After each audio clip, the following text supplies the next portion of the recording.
दर्शक नमस्कार। आजको यस विशेष कार्यक्रममा यहाँलाई स्वागत छ। म हरीश विक।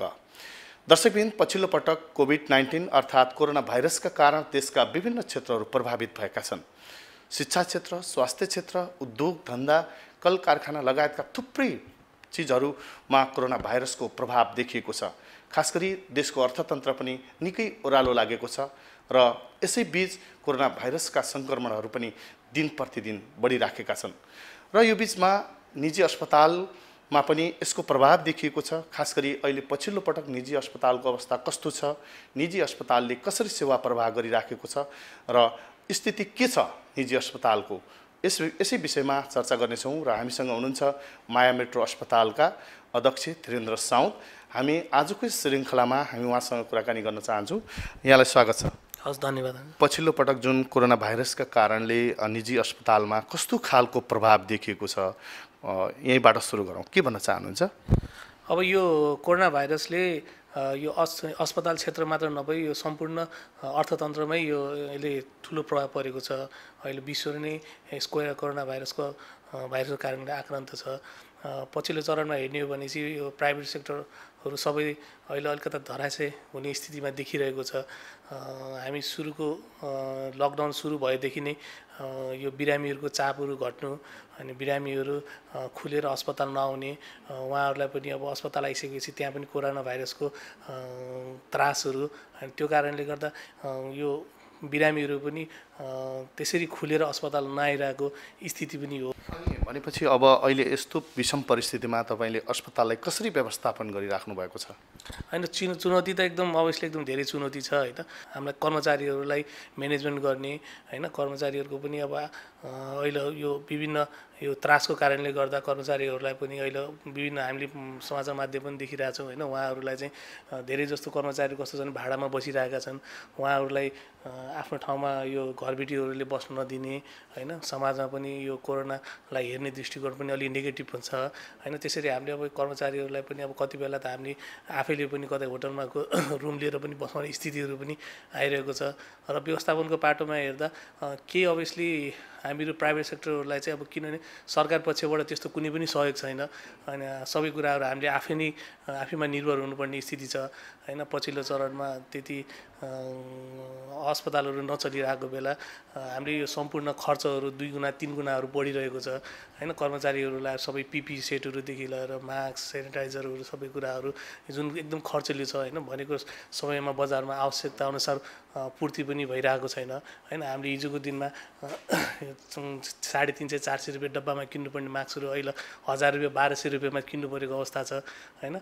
यस्तो कारणले गर्दा धेरै गाह्रो नै भइरहेछ। अनि जस्तो अहिले भनौँ न, त्यसो भएपछि अहिले जुन कोरोना महामारीका कारण निजी अस्पतालहरूको आर्थिक पाट पनि धराशय भएको हो भन्न मिल्छ है? हो, एकदम।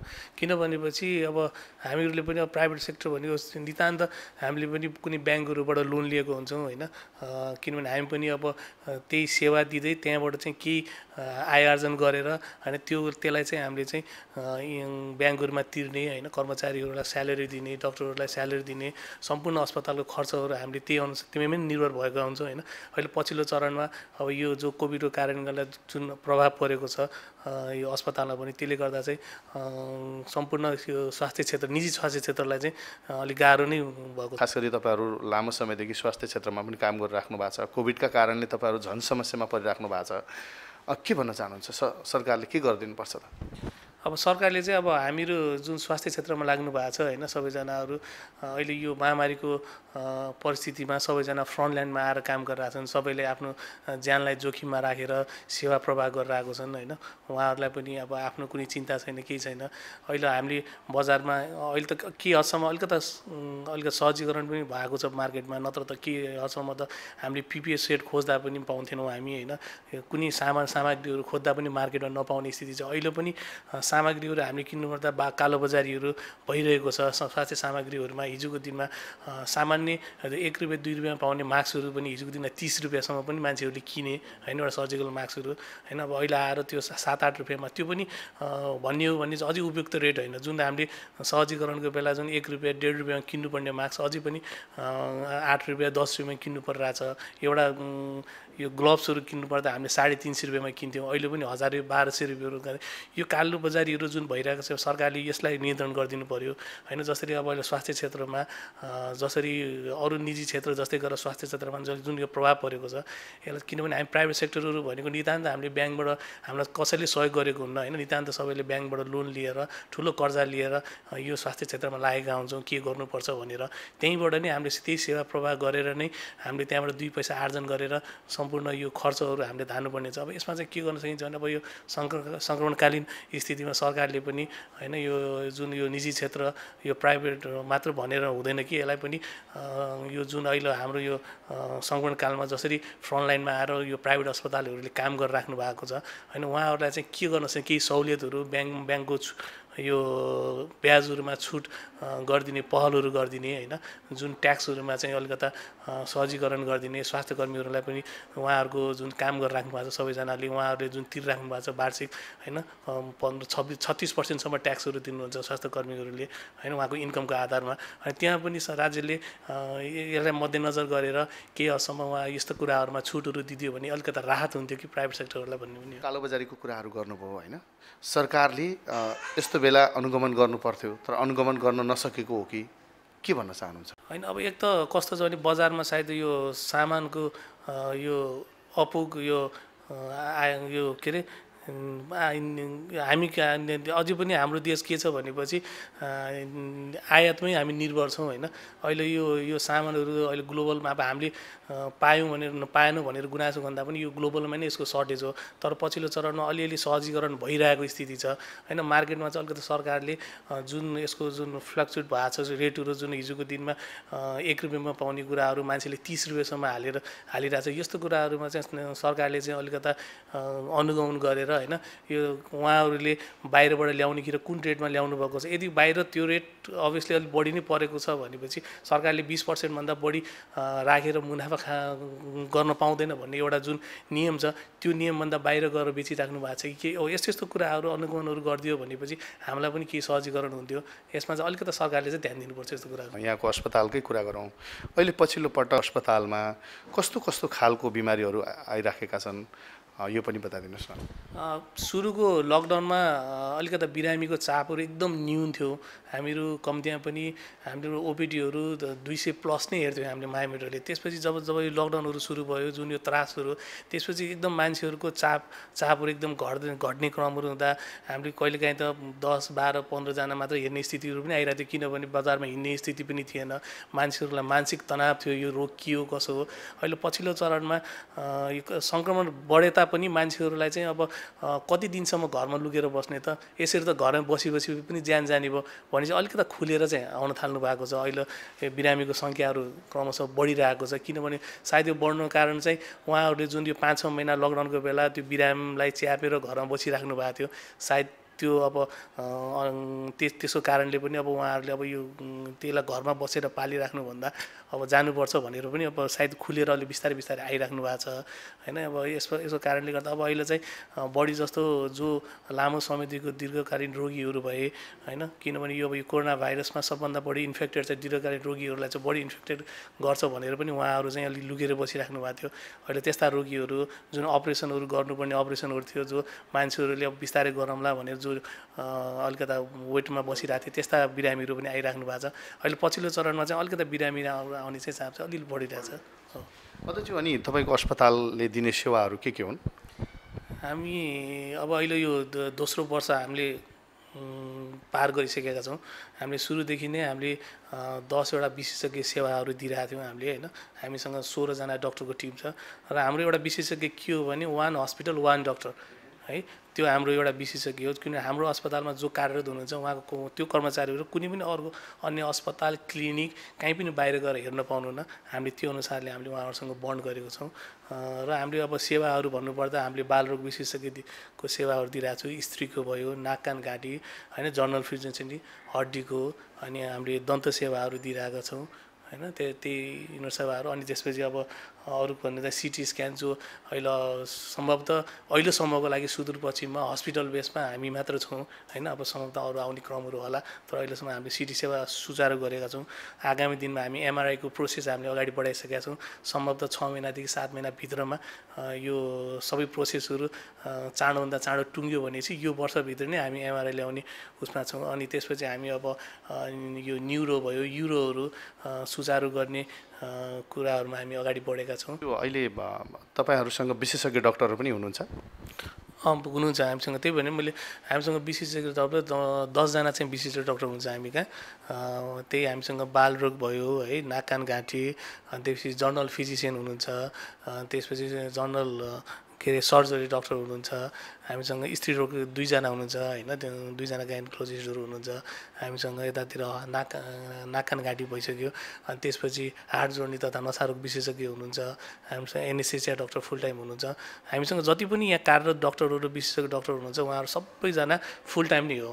उहाँहरू चाहिँ कुनै बाहिर गएर पनि हेर्न पाउनुहुन्न, उहाँ चाहिँ यहीँ कार्यरत हुनुहुन्छ। अध्यक्षज्यू, अब योभन्दा पहिला खास गरी सुदूरपश्चिममै सिटी स्क्यानको व्यवस्था थिएन होइन, सरकारी अस्पतालले पनि राख्न सकेको स्थिति थिएन सिटी स्क्यान। अहिले यहाँको अस्पताल माया मेट्रो अस्पतालमा सिटी स्क्यान उपलब्ध छ। यसले गर्दा सुदूरपश्चिमका नागरिकहरूलाई कस्तो खालको सहजता भएको छ? यहाँ आउने बिमारीहरू सिटी स्क्यान गरिसकेपछि के भन्छन् यो पनि बताइदिनुहोस् न। अब सेवाहरू चाहिँ जति हामीले दिँदै गयौँ त्यति जनताहरूलाई चाहिँ होइन सहजीकरण हुन्छ। यो उहाँहरूलाई पनि इभन डक्टरहरूलाई पनि, किनभने त्यो पनि एउटा इन्भेस्टिगेसनको सबभन्दा ठुलो महत्त्वपूर्ण पार्ट हो।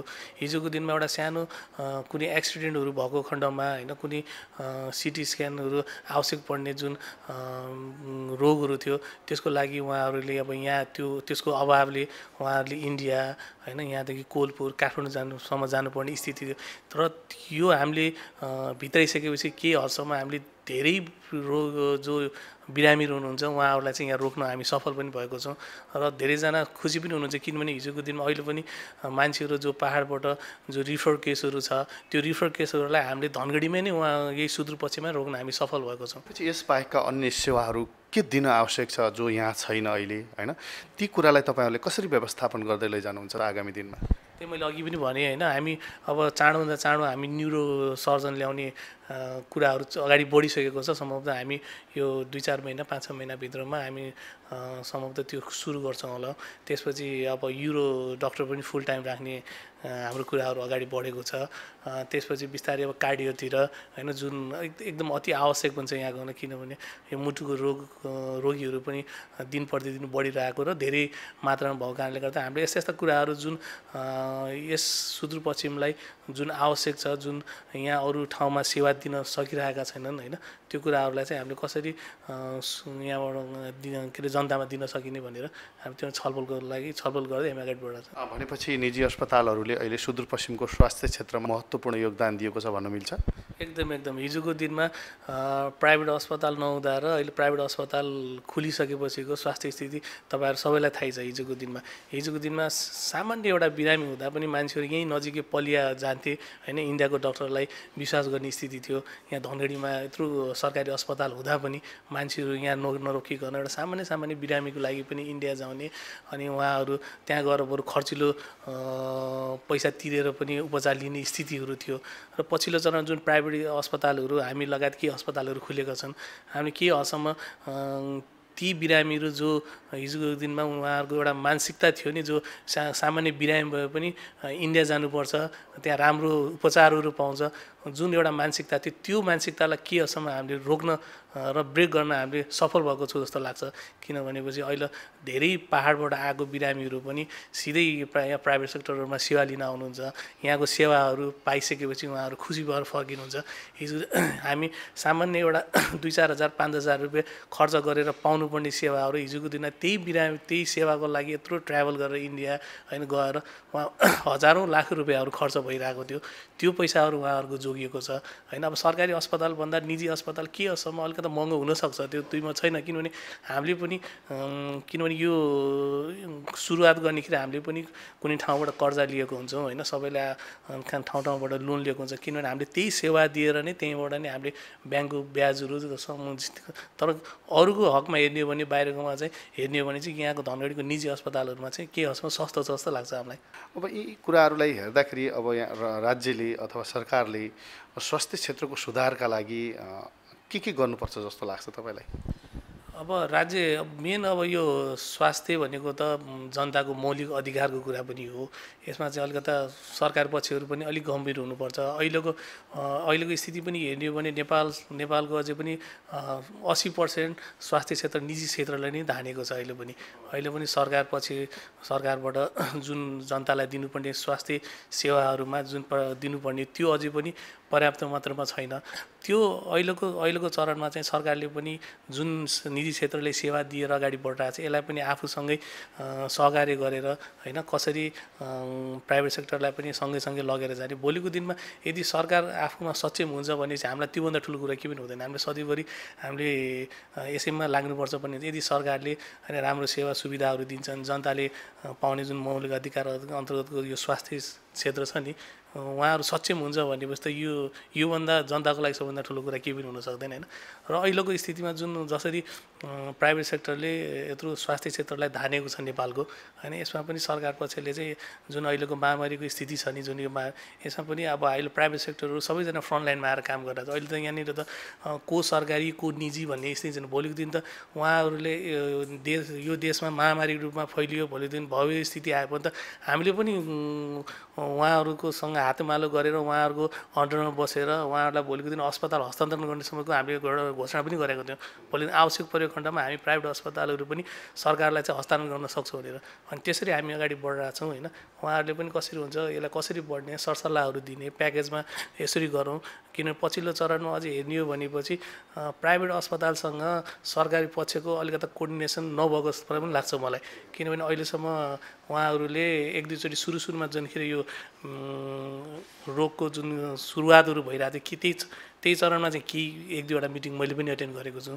त्यसपछि अब अहिले झन् यसको क्रमशः यो रोगहरू बढ्दै गइरहेको छ, सङ्क्रमण बढ्दै गइरहेको छ। पछिल्लो चरणमा यो कोर्डिनेसन अहिलेसम्म प्राइभेट सेक्टरलाई बोलाएर अब आगामी दिनमा कसरी जाने, तपाईँहरूको सहयोग र साथ के हुने, हामीलाई तपाईँहरूले यो कुराहरू गरिदिनुपर्छ होइन, तपाईँहरूलाई हामीले यो कुराहरू गरिदिन्छौँ। किनभने चाहिँ कुनै पनि स्वास्थ्य कर्मीहरूले हामी काम गर्दैनौँ भनेर कसैले पनि भन्दैन। किनभने हामी यही क्षेत्रमा जनतालाई स्वास्थ्यमा हामी के अरे यो सुविधा दिनुपर्छ भनेर नै हामी आएको हौँ होइन। यस्तो कुराहरूमा चाहिँ सरकार पक्षहरूले पनि सोच्नुपर्छ होइन। अब जस्तै स्वास्थ्य कर्मीहरूलाई अब हौसला बढाउनको लागि उहाँहरूलाई पनि सरकारले यो निजी क्षेत्रको कर्मचारी मात्र नसोचेर होइन, यसमा लागिरहेका सम्पूर्ण कर्मचारीहरूलाई बिमाको सुविधाहरू सकिन्छ कि सरकार पक्षबाट गर्न सकिने, उहाँहरूलाई ट्याक्समा छुटहरू दिन सकिन्छ कि होइन, के गर्न सकिन्छ, यस्ता प्याकेजहरू ल्याइदियो भनेपछि प्राइभेट सेक्टर यो म्यानेजमेन्टलाई पनि र प्राइभेटमा काम गर्ने स्वास्थ्य कर्मीहरूलाई पनि अलिकति हौसला बढ्छ कि भन्ने हो।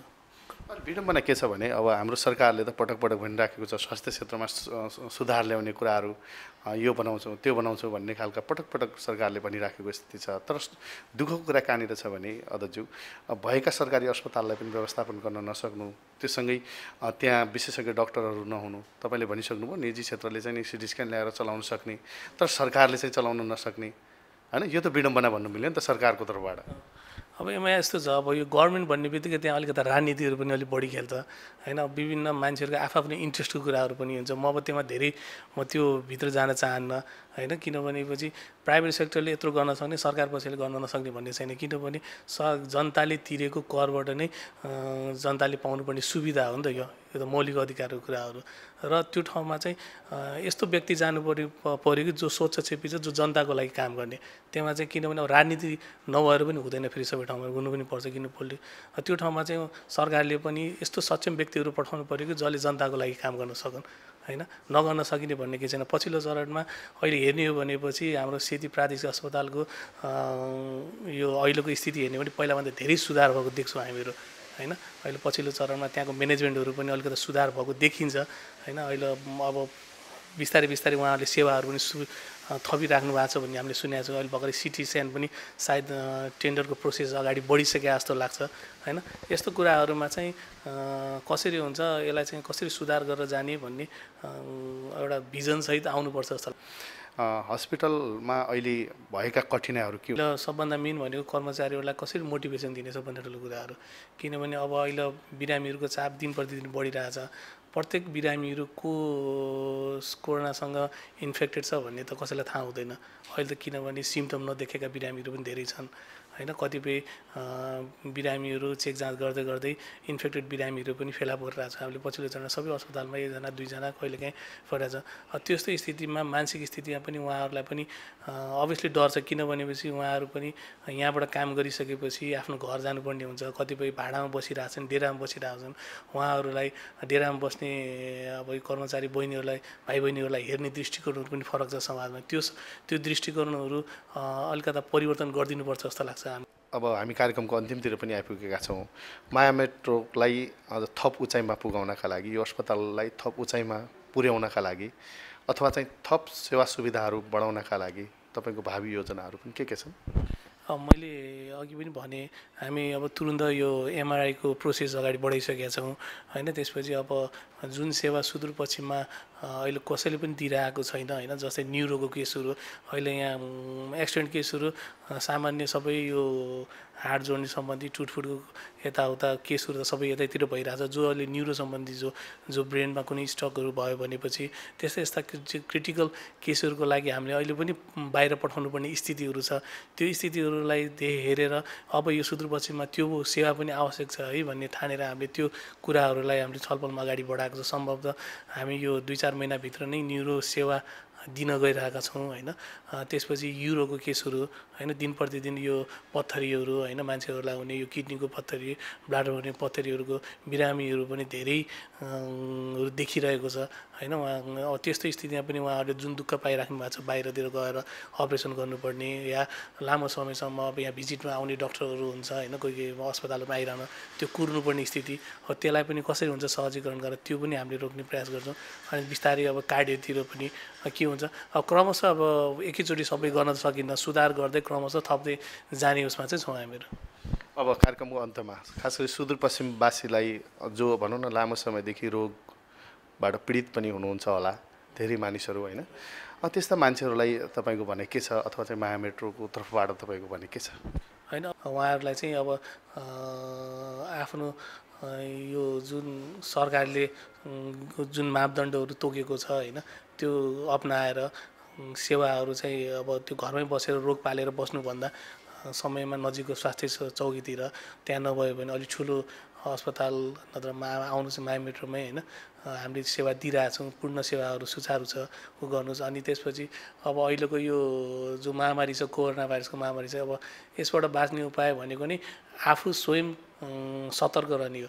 यसमा अब कसैले सरकारले भनेर होइन, सरकारको भन्दा पनि आफू कसरी सामाजिक दूरी कायम गर्ने होइन, एकअर्काबाट अलि टाढा बस्ने होइन, मास्क लगाउने, अनावश्यक रूपमा चाहिँ यो हिलडुल नगर्ने होइन, र यस्ता कुराहरूबाट नै हामी यो रोगलाई चाहिँ जित्न सक्छौँ जस्तो लाग्छ।